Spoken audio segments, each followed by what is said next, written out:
va prendre le texte dans Actes au chapitre 10. Actes au chapitre 10. Et j'aimerais parler sur la foi qui attire la faveur de Dieu. Je répète, Actes chapitre 10, et j'aimerais parler sur le thème la foi qui attire la faveur de Dieu. Dans Actes au chapitre 10, n'est-ce pas, on parle de l'histoire de Corneille. J'aimerais parler de 3 centeniers. 3 exemples de centeniers qui ont attiré la faveur de Dieu sur leur vie. Le premier, donc, on voit dans Actes chapitre 10, il y avait à Césarée un homme nommé Corneille. Actes chapitre 10, de la cohorte dite italienne, pas sicilienne, pas de Palerme, mais d'Italie. Il faut dire amen. De la cohorte dite italienne. C'était un centenier. Actes chapitre 10, n'est-ce pas? Il s'est nommé Corneille. Cet homme était un homme pieux qui craignait Dieu. La Bible donc dit que c'était un centenier. Il faut savoir ceci, c'est qu'un centenier à l'époque faisait donc partie très souvent de la légion romaine. Un centenier était en fait un officier romain qui avait au moins 100 hommes, n'est-ce pas, sous ses ordres. Donc à chaque fois que vous voyez dans la Bible un centenier est venu vers Jésus, c'était donc un homme à responsabilité, un homme d'autorité, un homme qui donnait des ordres, un homme qui avait donc, n'est-ce pas, autour de lui au moins 100 soldats, n'est-ce pas, qu'il devait diriger, n'est-ce pas, dans la grande armée romaine. Et donc la Bible déclare qu'à Césarée, un homme nommé Corneille, centenier, n'est-ce pas, de la cohorte dite italienne, n'est-ce pas, là exactement dans la ville où je suis né, parce qu'on dit amen. Et donc, il y avait un homme, il était pieux, il craignait Dieu, n'est-ce pas, il faisait beaucoup d'aumônes et de prières, et la Bible déclare qu'à cause de ses prières, à cause de ses aumônes, Dieu a entendu ses prières, Dieu a entendu ses aumônes, et Dieu a fait descendre des anges pour aller dans la maison de Corneille. Vous savez, il y a des clés. Corneille a su attirer la faveur de Dieu dans sa maison. Est-ce qu'on dit amen? C'est pas tout de prier, c'est pas tout d'intercéder, c'est même pas tout de jeûner. La vérité est la chose, est-ce que tu fais attirer la faveur de Dieu dans ta maison, sur ta famille? Est-ce que lorsque tu pries, lorsque tu dis Seigneur, est-ce que l'onction de Dieu descend? Est-ce que les anges viennent? Est-ce que tu attires la faveur de Dieu? On va voir que dans la vie de Corneille, ce centenier, cet homme, n'est-ce pas, alors qu'il était soldat romain, un officier, il ne connaissait pas vraiment Dieu comme sauveur personnel, mais il priait. Son cœur était ouvert. La Bible déclare qu'il priait, il craignait Dieu, et il faisait des aumônes, et ça a attiré la faveur de Dieu. Mes amis, j'aimerais vous dire, on doit attirer la faveur de Dieu sur l'église de Nazareth. On doit attirer la faveur de Dieu dans nos maisons, à notre travail, partout où nous sommes. La clé, c'est est-ce que tu attires la faveur de Dieu sur ta vie? Et j'aimerais montrer un autre exemple d'un centenier. La Bible déclare que dans Matthieu au chapitre 8, alors que nous sommes dans Capernaum, la Bible déclare que Jésus faisait des miracles partout. Et il arrive, et à Capernaum, il y a encore un centenier, c'est-à-dire un homme qui avait plus de 100 personnes, n'est-ce pas, autour de lui qu'il devait diriger. Un centenier, n'est-ce pas, qui était à Capernaum. Mais un de ses officiers était malade, était paralysé. Alors il se dit, donc je dois aller voir le maître, je dois aller voir Jésus. Et il voit Jésus dans la foule, il arrête, il dit, Seigneur, si tu peux, n'est-ce pas, guérir, n'est-ce pas, mon serviteur, n'est-ce pas, mon serviteur est malade. Oh Dieu, dis seulement une parole. Seigneur, j'ai besoin que tu viennes guérir mon serviteur. On voit déjà que cet homme, malgré que c'était un homme d'autorité, c'est un homme, n'est-ce pas, qui avait C'est un homme qui aimait son prochain. C'est un homme qui voulait la guérison de son serviteur, de son soldat. N'est-ce pas? Jésus va lui dire, écoute, non, d'accord, je vais venir dans ta maison et je vais guérir ton serviteur. Le centenier va répondre ceci, non Seigneur, ce n'est pas la peine que tu viennes dans ma maison, je ne suis pas digne. Voyez-vous, si on veut attirer la faveur de Dieu, il faut dire Seigneur, je ne suis pas digne. Mais je ne suis pas digne. Je ne suis pas digne. Personne n'est digne. Mais au travers du sang de Jésus, nous avons accès auprès du Père. Amen. Cet homme savait attirer la faveur de Dieu. Il a dit, non Seigneur, je ne veux pas que tu viennes dans ma maison. J'en suis pas digne.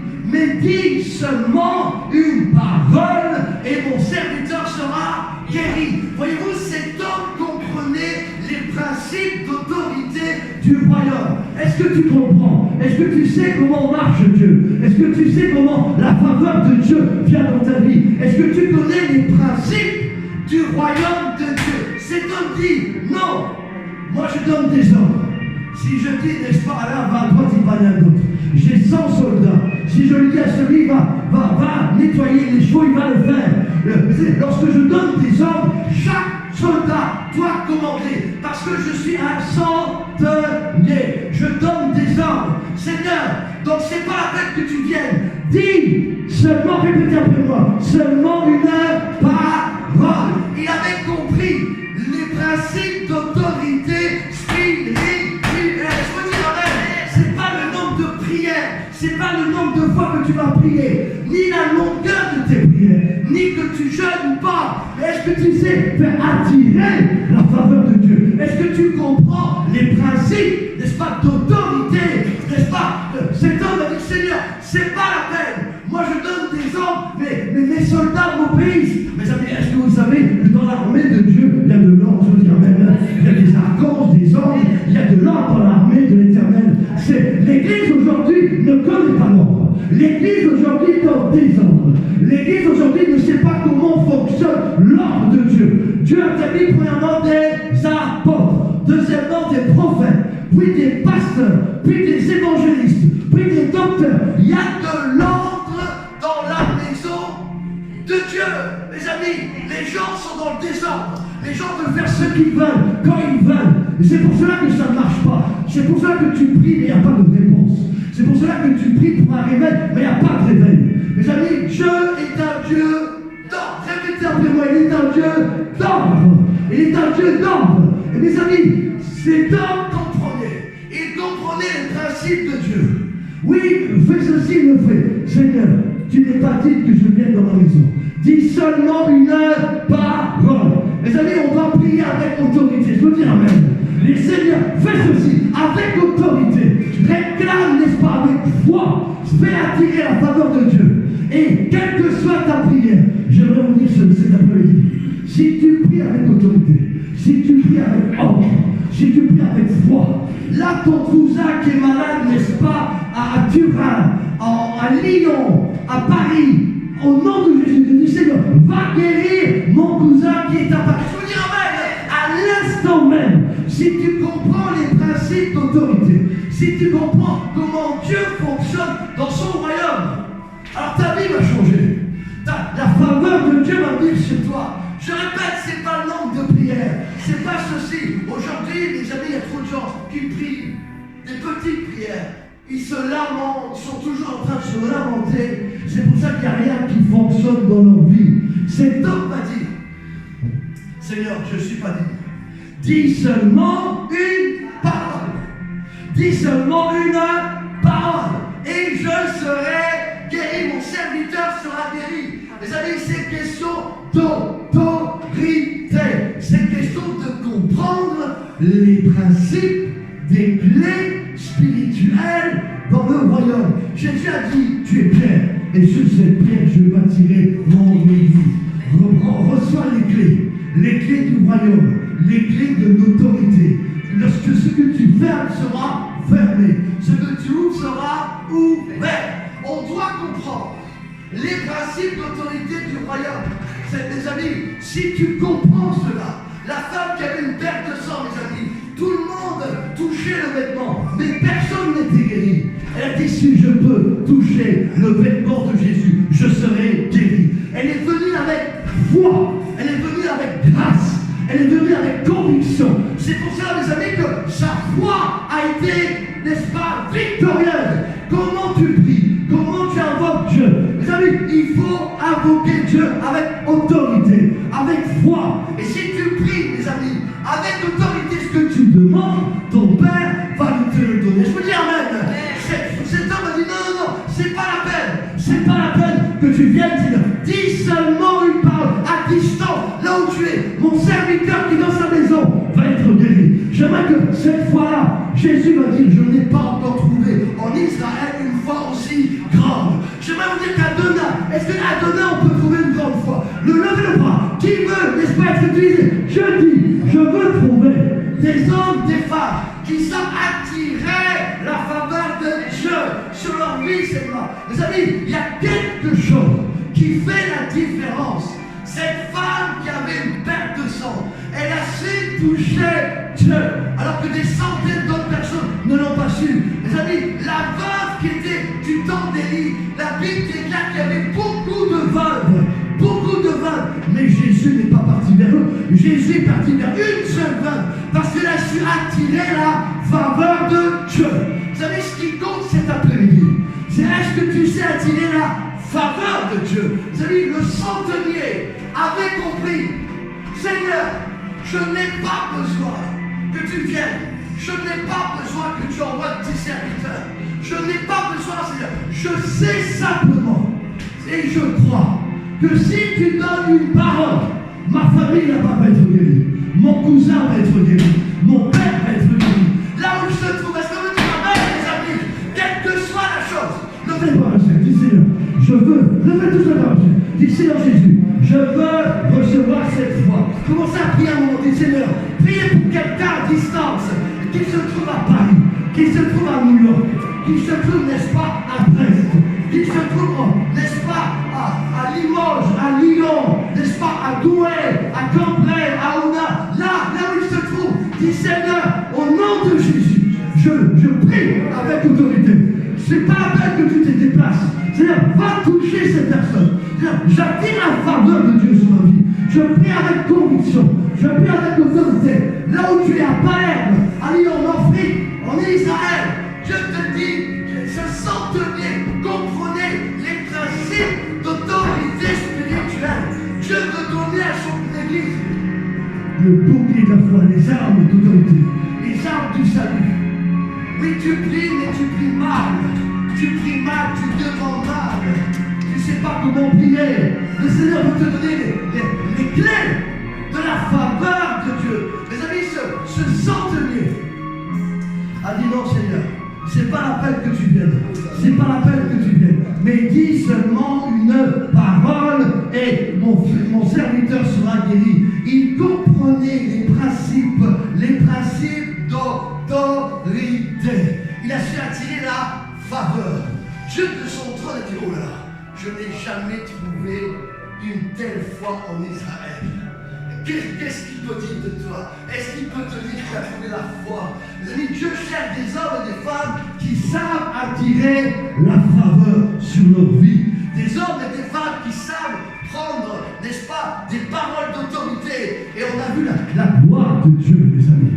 Oui, je sais. Quand je fais ça, ceci, cela, je disais ce matin à Bruxelles, n'est-ce pas, quand j'ai envie d'un tasse de café au petit déjeuner dans mon lit, j'appelle Monica, mais elle ne me vient pas. Je sais pas où dire ce il faut savoir attirer la faveur de Dieu. C'est attirer la faveur de Dieu. Comprendre les principes d'autorité spirituelle. Le centenier est devenu annoncer les livres d'histoire que cet homme est devenu un grand évangéliste. C'est italien parce qu'il était italien. Pas sicilien, je le répète.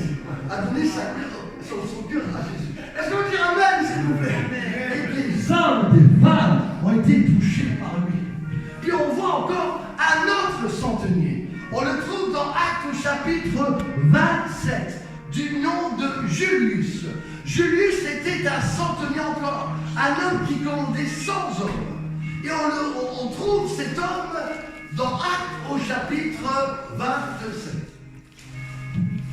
Là, c'est l'histoire de Paul. Paul qui doit aller vers Rome. Il a été jugé, n'est-ce pas, par le gouvernement romain, et il a été demandé qu'on emmène Paul à Rome.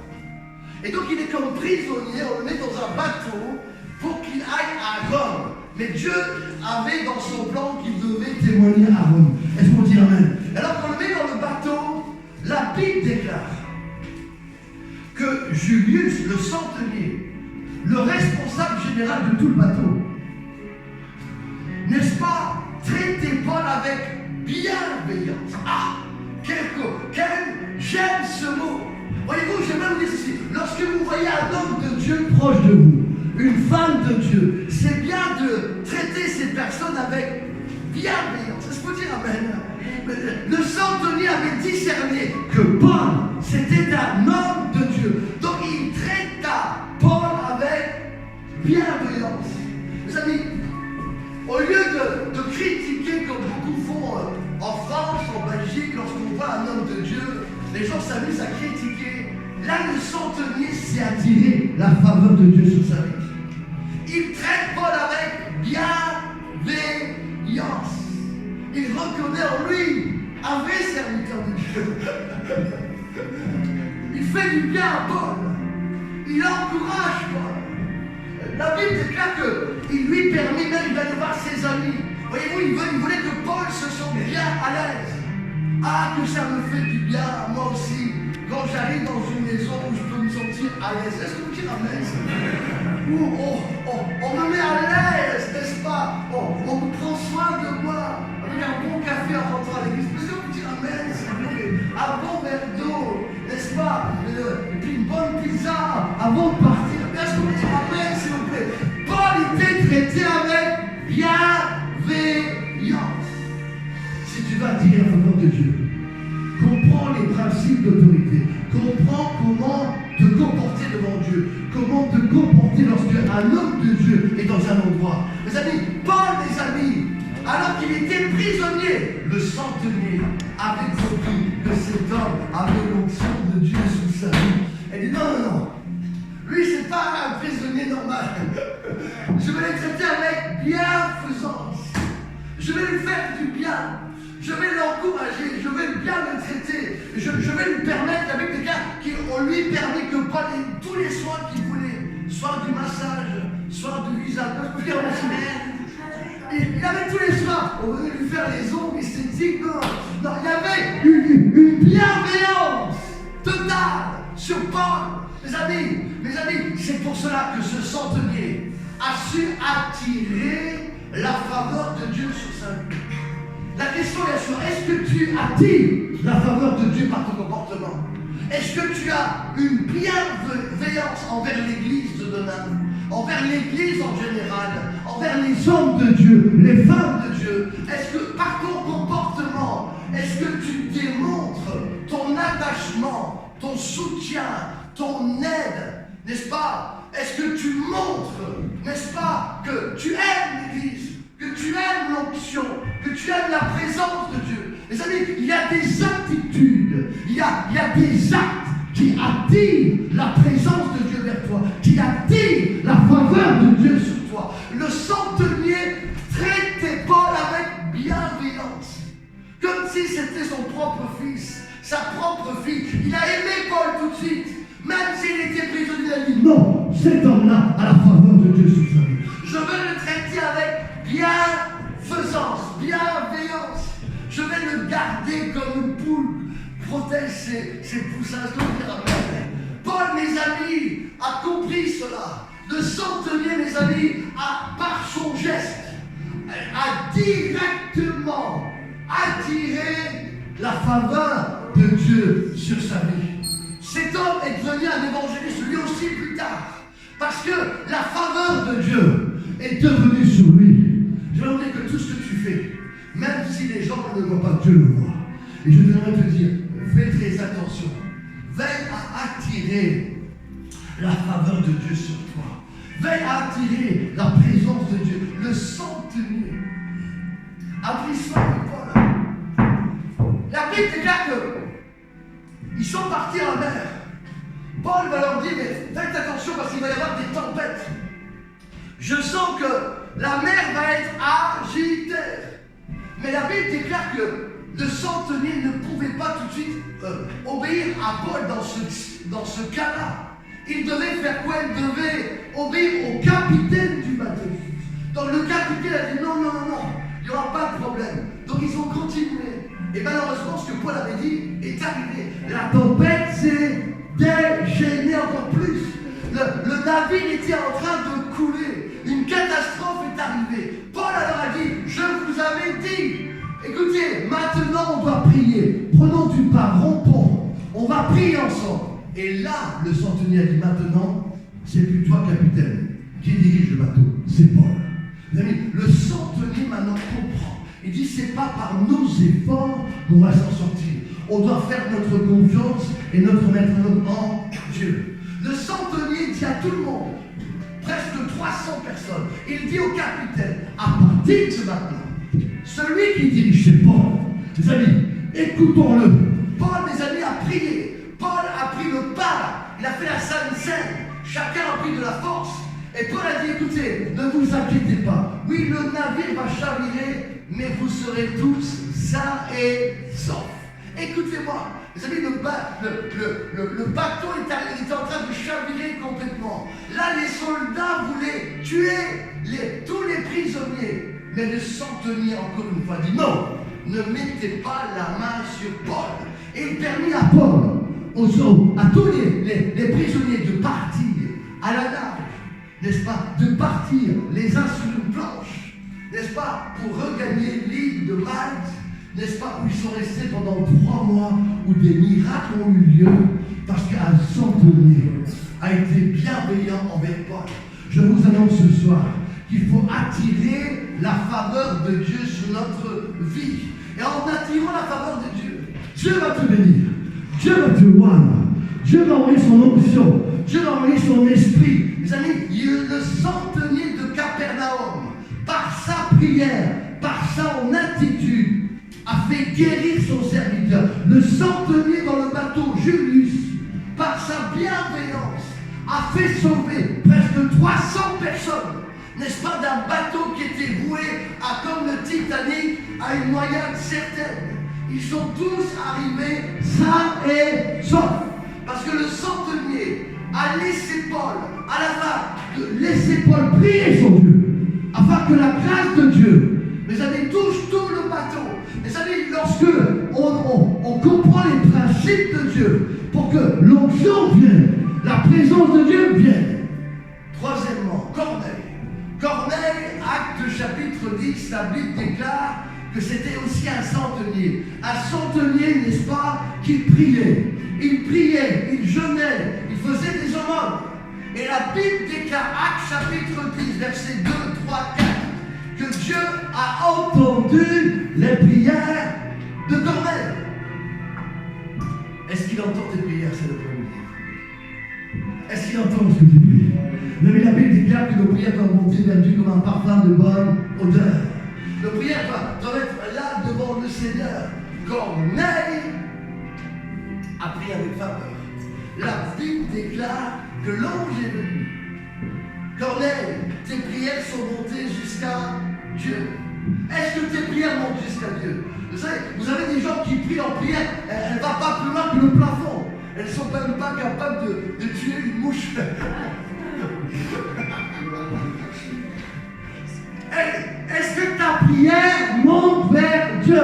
Est-ce que ta prière touche le cœur de Dieu?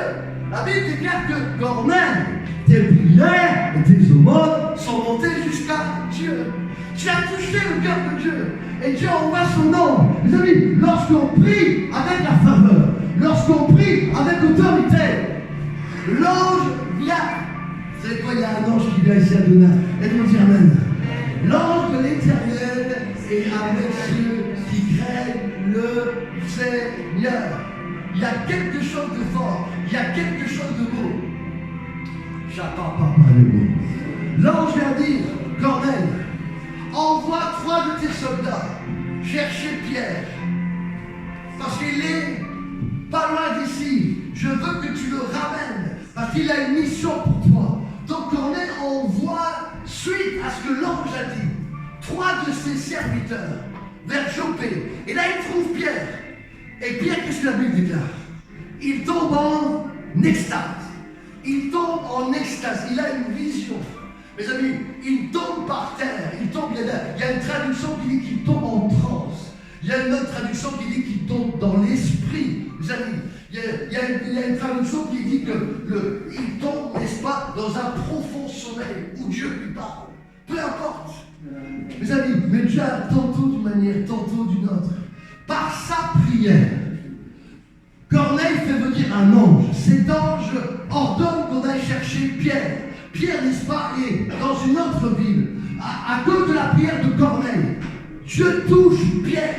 Et Pierre tombe, n'est-ce pas, dans une vision. Et il a la vision de quoi? D'un filet avec toutes sortes d'animaux impurs. Mes amis, n'oublions pas que les Juifs ne pouvaient pas parler à des Romains. Les Romains n'étaient pas considérés pour être sauvés. Et Jésus dit à Pierre, ce que moi je considère pur, tu dois le considérer pur, même si c'est impur. Dieu préparait déjà Pierre à évangéliser, entre guillemets, les païens. Et n'est-ce pas, par cette vision, Pierre comprend que l'évangile, à partir de maintenant, doit s'étendre sur le monde entier. Oui, à Jérusalem, en Samarie, jusqu'aux extrémités de la terre. Pierre reçoit cette vision. Il comprend que Dieu veut répandre son esprit sur toute chair. Et alors que on ramène Pierre dans la maison de Corneille, la Bible déclare qu'alors que Pierre était en train de parler, le Saint-Esprit a commencé à descendre.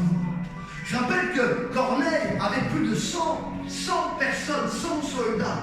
Il a appelé ses amis, il a appelé ses cousins. Ils étaient plus de 300 personnes rassemblées dans toute cette maison. Et alors que Pierre prêchait l'évangile, la Bible déclare que le Saint-Esprit est descendu. Ils ont commencé à parler en d'autres langues. Mes amis, chacun a commencé à prophétiser, à avoir des songes, à avoir des visions. Tout cela, pourquoi? Parce que Corneille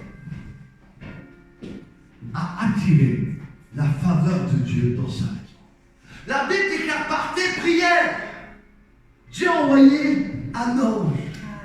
Il a attiré la faveur de Dieu. Oui, tes prières, tes aumônes sont montées jusqu'à Dieu.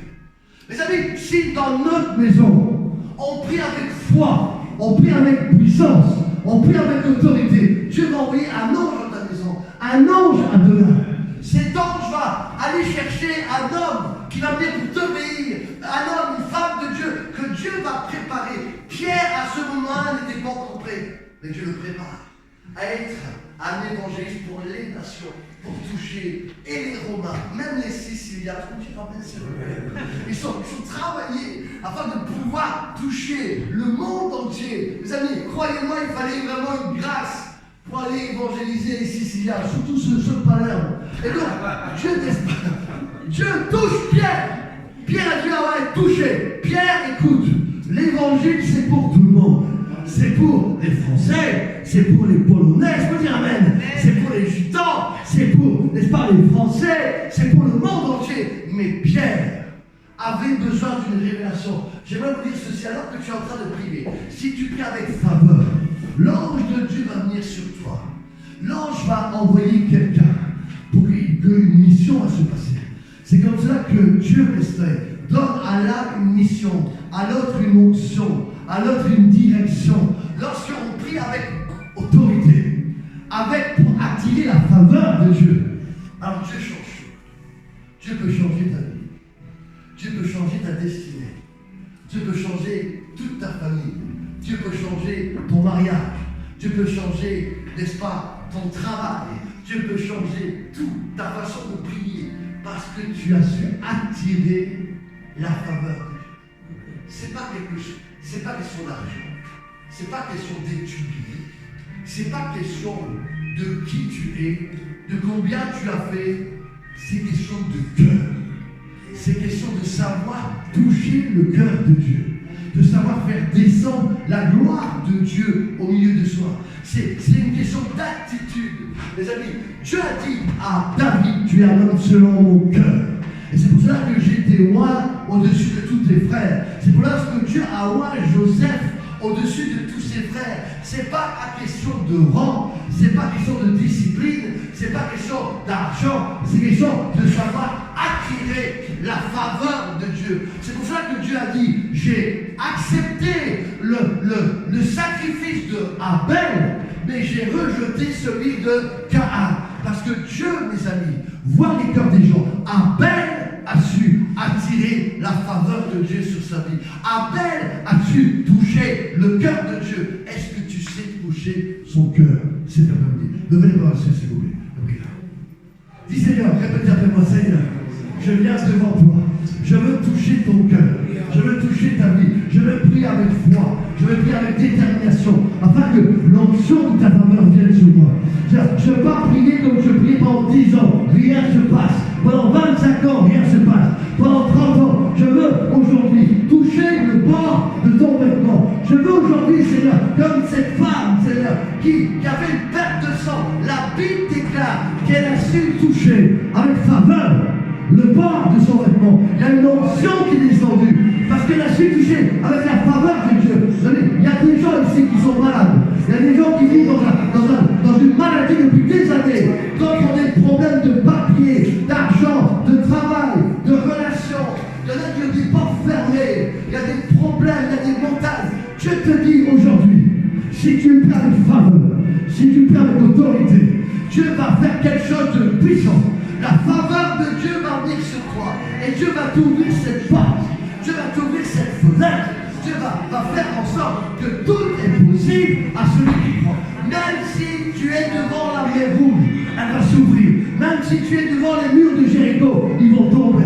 Mes amis, quels que soient tes problèmes, quelle que soit ta situation, il suffit de faire attirer la faveur de Dieu sur ta vie. Attirer le miracle de Dieu sur ta vie. Attirer, mes amis, l'onction de Dieu sur ta vie. Mes amis, je cherche des hommes et des femmes qui savent toucher le cœur de Dieu.